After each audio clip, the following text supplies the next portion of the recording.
वही काम जो तुम अपने घर पर अपनी बीवी के साथ करने वाले थे। देखते ही देखते वह लड़की अचानक बूढ़ी औरत में बदल गई। कौन हो तुम? वह लड़की धीरे से कहती है। मैं यक्षिणी, तेरी मौत।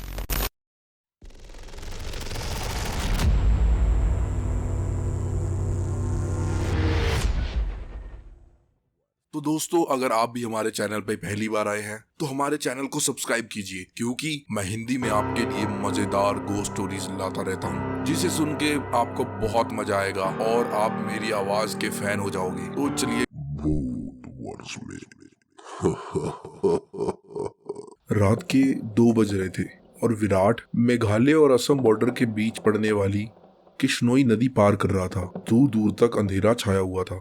एक गहरे सन्नाटे में किश्नोई नदी को घेर कर रखा हुआ था और उस नदी के ऊपर काले बादल मंडरा रहे थे, जिन्हें देखकर ऐसा लग रहा था कि वह किसी भी पल बरसने वाले हैं। नदी में घुटनों तक पानी था जो धीमी रफ्तार के संग बहे जा रहा था। विराट की एक हाथ में मोबाइल का टॉर्च था तो दूसरे हाथ में साइकिल का हैंडल। विराट धीरे धीरे मोबाइल के टॉर्च को जलाकर नदी पार कर रहा था। तभी उसका मोबाइल फोन बजने लग जाता है। विराट ने फोन उठाते हुए कहा, हाँ वंदना। मोबाइल के अंदर से एक और औरत की आवाज सुनाई देती है। कहाँ तक पहुंचे आप? किश्नोई नदी पहुंच गया हूँ और फिर मैं सीधा तुम्हारे पास आता हूँ। वंदना की घबराई हुई आवाज सुनाई दी। क्या कहा? किश्नोई नदी पार कर रहे हो? विराट कहता है, और नहीं तो क्या, तुम्हें तो पता ही है, बगला गांव से रोमचा गांव जाने का एकमात्र रास्ता यही है, और वह भी नदी पार करके जाना पड़ता है। वंदना घबराते हुए विराट को जवाब देती है, आपको इतनी रात में नहीं जाना चाहिए था, आपको कोठी पर ही रुक जाना चाहिए था। आपको पता है ना नदी के पार वह घूमती है। विराट हैरानी के साथ पूछता है, वह कौन घूमती है? वंदना घबराते हुए विराट को जवाब देते हुए कहती है, मतलब आपको सब पता है, फिर भी जानबूझकर पूछ रहे हो। आपको माँ जी ने बताया था ना कि नदी पार करते हुए उसका नाम भी नहीं लेना चाहिए, नहीं तो वह सच में आ जाती है। विराट कहता है, वंदना तुम भी ना कहाँ माँ की बातों में आ गई। लगता है माँ ने तुम्हें भी यक्षिणी की कहानी सुना दी है। विराट अपनी बात पूरी करता है, उससे पहले ही वंदना घबराते हुए कहती है, चुप हो जाओ, चुप हो जाओ जी, चुप हो जाओ।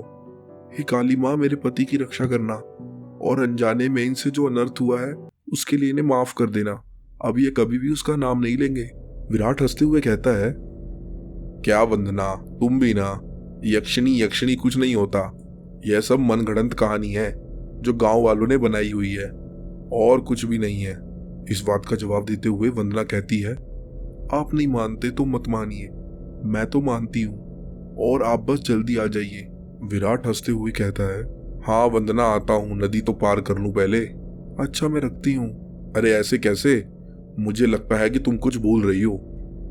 वंदना कहती है, मैं भूल रही हूँ? क्या भूल रही हूँ? यक्षिणी के बारे में याद रख सकती हो, लेकिन यह याद नहीं रख सकती कि आज हमारी शादी की सालगिरह है। गलती हो गई जी, माफ कीजिएगा। आपकी फिक्र में मैं तो भूल ही गई थी। भूल गई थी ना, तो उसकी सजा मिलेगी तुम्हें। सजा के लिए तैयार रहना। अच्छा, तो क्या सजा देंगे आप मुझे? सजा ये है कि तुम्हें आज रात भर जागना पड़ेगा। आप भी ना कैसी बातें करते हैं। अरे अपनी पत्नी से ऐसी बातें नहीं करूंगा तो और किससे करूंगा।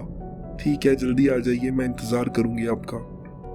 अभी विराट ने 2-3 कदम आगे बढ़ाए ही थे कि उसे पायल की आवाज सुनाई देती है। विराट को लगता है कि उसके पीछे कोई लड़की भागते हुए निकली है। पायल की आवाज सुनकर विराट जहां खड़ा होता है वहीं रुक जाता है। पीछे मुड़कर देखता है तो सिवाय अंधेरे के कुछ नहीं दिखाई देता। उसके पीछे कोई भी नहीं था। विराट मन ही मन कहता है कि ये वंदना भी ना यक्षिणी का नाम लेकर मेरे मन में उसका वहम डाल दिया है, और वही मुझे अब डरा रहा है। और वैसे भी मैं खुद ही यक्षिणी से मिलना चाहता हूँ।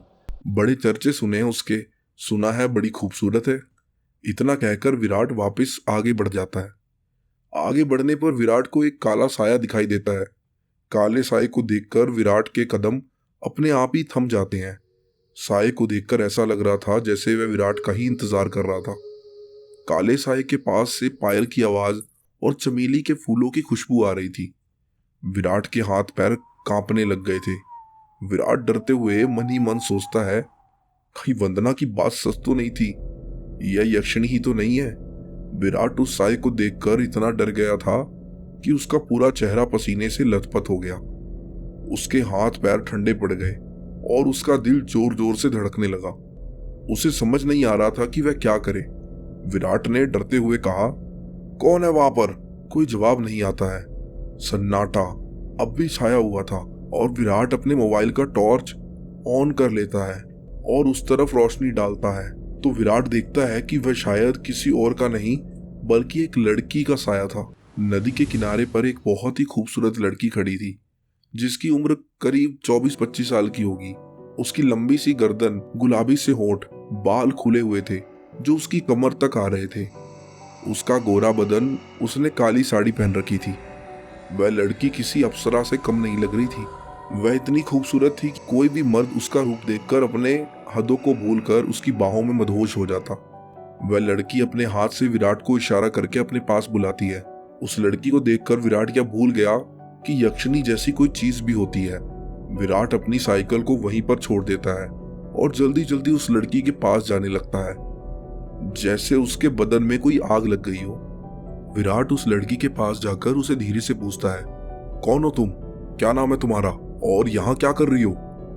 लड़की अपने चेहरे पर धीमी सी मुस्कान लाते हुए कहती है कि नाम में क्या रखा है, जो रखा है काम में रखा है। विराट कहता है, कैसा काम?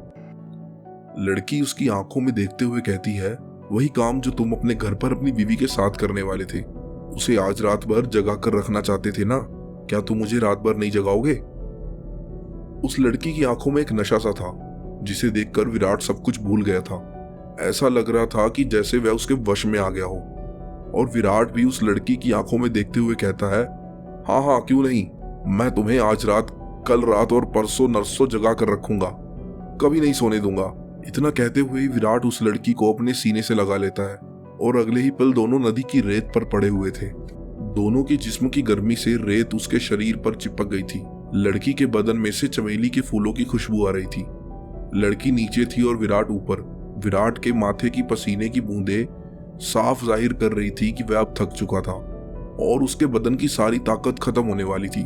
पर उस लड़की का चेहरा देखकर ऐसा लग रहा था कि उसे अभी कुछ हुआ ही नहीं था और उसके अंदर की प्यास अभी बुझी नहीं थी। एकदम से विराट की नजर उस लड़की के वक्ष पर पड़ती है और वो देखता है कि धीरे धीरे वहां पे झुर्रियां आने लग गई थी। उसके हाथ पैरों की नसें बाहर निकलने लग गई थी। उसके बाल काले की जगह सफेद हो गए थे। देखते ही देखते वह लड़की अचानक बूढ़ी औरत में बदल गई। यह सब देखकर विराट की आंखें फटी की फटी रह गई। उसका गर्म बदन अचानक से ठंडा पड़ गया था।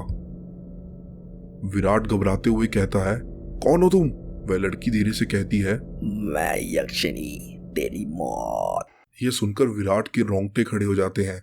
वह झट से उसे दूर हटाने लगता है मगर उसी वक्त यक्षिणी अपने दोनों हाथों से पकड़ लेती है और कहती है, अभी कहाँ जा रहे हो? मेरी प्यास अभी तक बुझी नहीं है।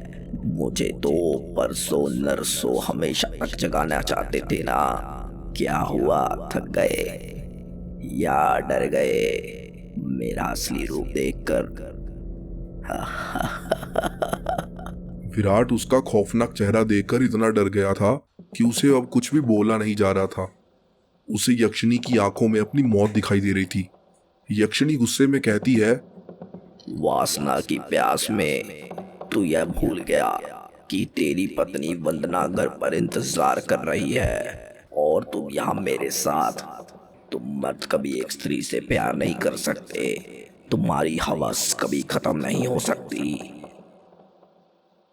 इतना कहकर यक्षिणी अपने हाथ विराट के सीने पर रख देती है।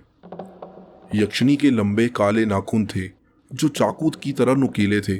विराट डरते हुए कहता है, नहीं नहीं, ऐसा मत करो, जाने दो मुझे, जाने दो मुझे छोड़ दो।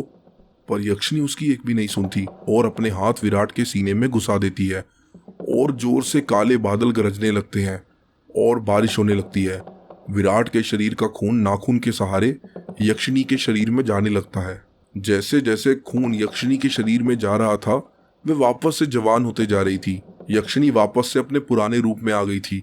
विराट का शरीर सूख कर सफेद पड़ गया था। उसके अंदर खून की एक बूंद तक नहीं बची थी पर उसकी धड़कन अभी भी चल रही थी। यक्षिनी धीरे से अपना मुंह विराट के कान के पास ले जाती और उसके कान में कहती है, यही है यक्षिनी का बदला। इतना कहकर यक्षिनी अपना खून से सना हाथ विराट के सीने से बाहर निकालने लग जाती है। जैसे ही यक्षिनी अपना हाथ विराट के सीने से बाहर निकालती है, विराट अपना दम तोड़ देता है, क्योंकि यक्षिनी की हाथ में विराट का दिल था जो सिकुड़ चुका था। अगले ही पल यक्षिनी विराट का दिल लेकर गायब हो जाती है, ठीक उसी तरह जिस तरह से बारिश की बूंदें बंद हो जाती हैं। तो दोस्तों, ये था हमारी यक्षिनी स्टोरी का पार्ट 1। अगर आपको ये स्टोरी अच्छी लगी और अगर आप इसका नेक्स्ट पार्ट सुनना चाहते हो तो हमारे चैनल को सब्सक्राइब करें। मैं जल्दी इसका दूसरा पार्ट आपके सामने लेके आऊँगा।